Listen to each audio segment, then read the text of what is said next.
नारी गौरव है, नारी अभिमान है, दया माया ममता के रूप है नारी। आइए हम सब मिलकर नारी शक्ति का सम्मान करें।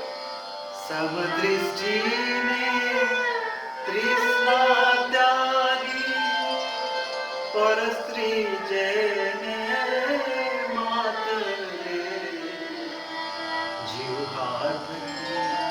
असत्य न बोले परधन न वगले